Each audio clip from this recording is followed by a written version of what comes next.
आइए बच्चों, अब हम अन्य दोहों के अर्थ जान लेते हैं कि दीर्घ दोहा अर्थ के आखर थोरे आही, जो रहीम नट कुंडली सिमट कूद चढ़ी जाए। सबसे पहले कठिन शब्दों के अर्थ देख लेते हैं।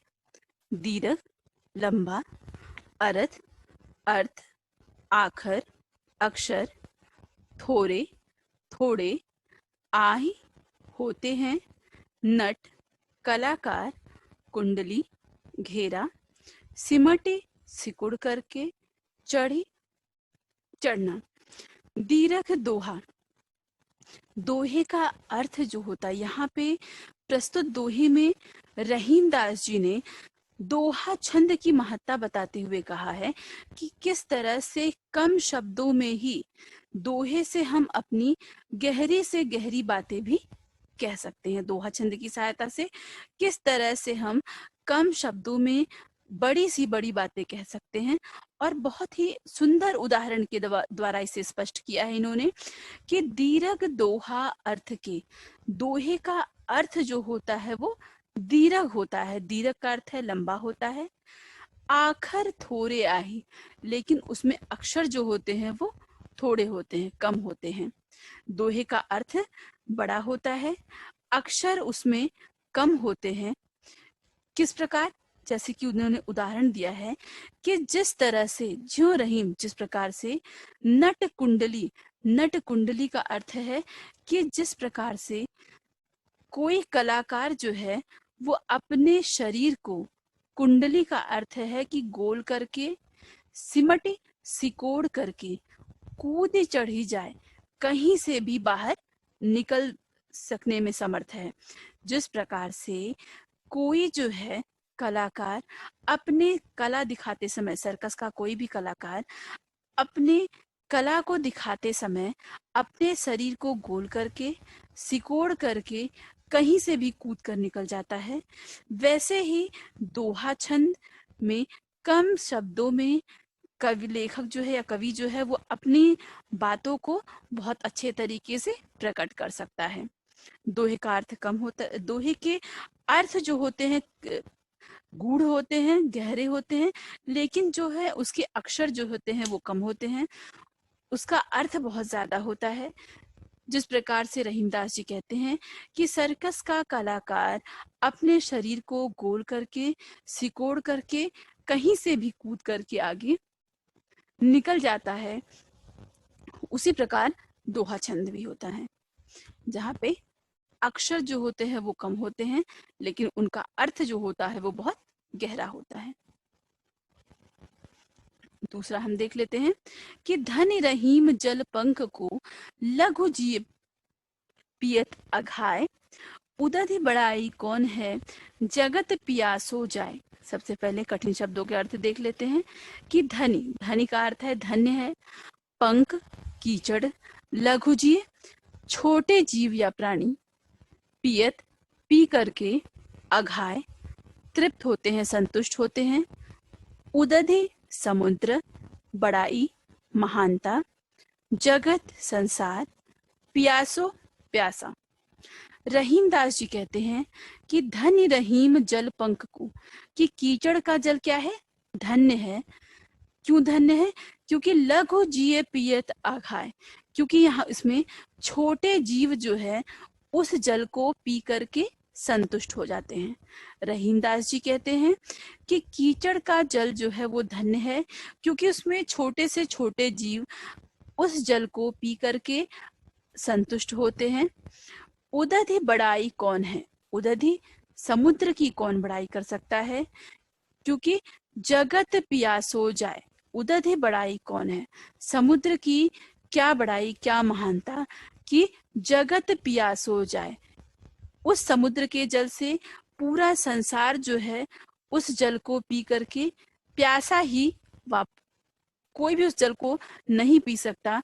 उस समुद्र के जल की कोई भी महानता नहीं है, कोई भी श्रेष्ठता नहीं है, क्योंकि कोई भी उससे पी करके संतुष्ट नहीं होता और ये पूरा संसार उसके समीप से प्यासा ही चला जाता है। कहने का ये अर्थ है कि अगर आपके पास बहुत कुछ है, लेकिन आप किसी को देने में समर्थ नहीं हैं, तो उस धन की कोई भी महत्ता नहीं रह जाती। उससे ज्यादा ऐसे लोग जो है श्रेष्ठ हैं जिनके पास कम है, और तब भी वो दूसरों की मदद करने के लिए सदैव तत्पर रहते हैं। फिर से एक बार देख लीजिए कि रहीमदास जी कहते हैं कि जल पंख को, कीचड़ का जल क्या है, धन्य है, क्योंकि छोटे से छोटे जीव भी इस जल को पी करके अघा जाते हैं, संतुष्ट हो जाते हैं। समुद्र की कौन बड़ाई कर सकता है, क्योंकि इससे पूरा संसार क्या होता है, प्यासा ही चला जाता है। दूसरा दोहा देखते हैं कि नाद रीझ तन देत मृग, नर धन हेत समेत, ते रहीम पशु से अधिक, रीझे हो कछु ना देत। नाद संगीत, रीझी प्रसन्न होकर, तन शरीर, मृग हिरण, नर मनुष्य, हेत कल्याण, समेत सहित, पशु से अधिक, पशु से भी गए गुजरे, कछु कुछ भी। नाद रीझ तन देत मृग। नाद, नाद का अर्थ होता है संगीत। संगीत की धुन को सुन करके, संगीत की जो है मधुर धुन को सुन करके, तन देत मृग, मृग जो है वो अपना शरीर दे देता है। नर धन हेत समेत, नर धन हेत समेत यानी मनुष्य जो है वो खुश होकर के पुरस्कार के रूप में कुछ न कुछ धन दे देता है। कि संगीत की धुन को सुन करके मृग जो है वो अपना शरीर दे देता है। अपना शरीर दे देता है का अर्थ ये है कि शिकारी जब शिकार करने के लिए आता है तो वो क्या करता है कि सबसे पहले कोई ना कोई मधुर संगीत बजाता है, जिसकी धुन को सुन करके आकर्षित होकर के मृग जो है वो अपना शरीर दे देता है। नर धन हेत समेत, नर का अर्थ है कि मनुष्य जो है खुश होकर के अपना शरीर दे, कुछ न कुछ धन दे देता है। लेकिन रहीमदास जी कहते हैं ते रहीम पशु से अधिक। रहीमदास जी कहते हैं कि वो लोग पशु से भी अधिक गए गुजरे हैं, जानवर से भी अधिक गए गुजरे हैं, जानवर से भी अधिक जो है वो जानवर की तरह भी नहीं है, जो जानवर से भी गए गुजरे हैं। कि रीझे हो कछु ना देत, जो खुश होने पर भी, रीझे हो कछु ना देत का अर्थ है कि जो खुश होने पर भी किसी को कुछ भी नहीं देते। कहने का अर्थ है कि संगीत की धुन को सुन करके मृग जो है वो शिकारी की जाल में फंस जाता है, वो अपना शरीर दे देता है। नर धन हेत समेत, नर धन हेत समेत लोग जो है वो खुश होकर के धन दे देते हैं। लेकिन रहीमदास जी ऐसे लोगों को पशु से भी अधिक गया गुजरा समझते हैं, जो खुश होने पर भी किसी को कुछ भी नहीं देते हैं। आइए दूसरे दोहे का अर्थ देख लेते हैं कि बिगड़ी बात बने नहीं, लाख करो किन कोय, रहीमन फाटे दूध को, मथे न माखन होए। बिगड़ी बात, बिगड़ी हुई बात, बने नहीं, नहीं बनती, करो किन कोय, कोई कुछ भी क्यों न करे, फाटे फटे हुए, मथे मथने पर, माखन मक्खन, होए होना। बिगड़ी बात बने नहीं, बिगड़ी बात बने नहीं। अगर कोई बात एक बार बिगड़ जाती है, कोई भी बात अगर एक बार आपसे बिगड़ गई, बने नहीं, तो फिर वापस वो उसी तरह से नहीं बन पाती। लाख करो किनको, चाहे आप उसके लिए लाख ही प्रयत्न क्यों ना कर डालें, चाहे आप जितना भी प्रयत्न करें, अगर कोई बात बिगड़ गई तो वह फिर ठीक नहीं हो पाती। जैसे रहीमदास जी कहते हैं कि रहीमन फाटे दूध को, अगर दूध एक बार फट हो गया, अगर दूध एक बार खराब हो गया, तो चाहे आप जितना प्रयास करें, चाहे आप जितना मथें उसे, लेकिन उस फटे दूध से मक्खन नहीं निकल पाता है। तो उसी प्रकार अगर कोई बात बिगड़ गई, अगर हमारे मुंह से कोई शब्द निकल गया या कोई भी बात हमसे बिगड़ गई, तो आप चाहे लाख कोशिश कर लीजिए, वो बात फिर ठीक नहीं हो पाती है, चाहे आप लाख प्रयास करिए। रहीमदास जी कहते हैं कि जैसे अगर दूध एक बार फट गया, खराब हो गया, तो चाहे जितना मथिए, उस दूध से मक्खन कभी भी हमें प्राप्त नहीं हो सकता है। इसीलिए हमेशा हमें अपने शब्दों का, अपने व्यवहार का ध्यान रखना चाहिए। दूसरे दोहे का अर्थ देख लेते हैं कि रहीमन देखी बड़ेन को, लघु न दीजिए डारी, जहां काम आवे सुई, कहाँ करे तरवारी। कठिन शब्दों के अर्थ देख लेते हैं। बड़ेन, बड़ों या उच्च पदों वाले, लघु, छोटे या सामान्य लोग, डारी, डालना या त्यागना, कहाँ करे, क्या करेगी, तरवारी, तलवार। रहीमन देख ही बड़े इनको, रहीमदास जी कहते हैं कि बड़े लोगों को देख करके लघु न दीजिए डारी, छोटे लोगों को कभी भी नहीं त्याग देना चाहिए, कभी भी उन्हें छोड़ नहीं देना चाहिए। रहीमदास जी कहते हैं कि बड़े लोगों को देख करके कभी भी छोटे लोगों को नहीं त्यागना चाहिए, उन्हें कभी भी नहीं छोड़ना चाहिए। जहां काम आवे सुई, क्योंकि जहां पे काम आवे सुई, जहां सुई की महत्ता होती है, जैसे अगर आपको वस्त्र सिलने हैं तो उस वस्त्र सिलने के लिए हमें किसकी आवश्यकता पड़ेगी, सुई की आवश्यकता पड़ेगी। तो जहां पे सुई काम में आता है वहां तलवार आपकी कभी भी सहायता नहीं करेगी। इसीलिए हमें बड़े लोगों को, उच्च पदाधिकारियों को देख करके या बड़े लोगों को देख करके कभी भी छोटे लोगों को नहीं भूलना चाहिए, क्योंकि इस संसार में हर व्यक्ति का स्थान जो होता है वो अलग अलग होता है। कोई किसी का भी स्थान कभी भी नहीं ले सकता है। इसीलिए कह रहे हैं कि जहां काम आए सुई, जहां पे सुई काम में आती है, जहां पे जिस काम के लिए हमें सुई, हम सुई का प्रयोग करते हैं, वहां पे तलवार हमारी मदद कभी भी नहीं कर सकती है। इसीलिए हमें बड़े लोगों को देख करके कभी भी छोटों को त्यागना नहीं चाहिए। दूसरा दोहा देख लेते हैं कि रहीमन निज संपत्ति बिना, को न विपत्ति सहाय, बिनु पानी जीव जलज को, नहीं रवि सके बचाए। कठिन शब्दों के अर्थ देख ले। निज, अपना, संपत्ति, धन दौलत, विपत्ति, मुसीबत, सहाय, सहायक, जलज, कमल, रवि, सूर्य। रहीमन निज संपत्ति बिना, प्रस्तुत दोहे में रहीमदास जी का ये कहना है कि अगर आपके पास अपनी कोई संपत्ति नहीं है, अगर आपके पास अपना कोई धन दौलत नहीं है, तो कोई भी विपत्ति के समय का अर्थ है कि कोई भी आपके बुरे समय में आपकी सहायता नहीं करेगा। अगर आपके पास अपना धन दौलत नहीं है, अपनी संपत्ति नहीं है, तो कोई भी विपत्ति के समय आपकी सहायता नहीं करेगा। अगर कोई करता भी है तो थोड़े समय के लिए ही करेगा, बहुत दिनों तक कोई आपकी सहायता नहीं करेगा।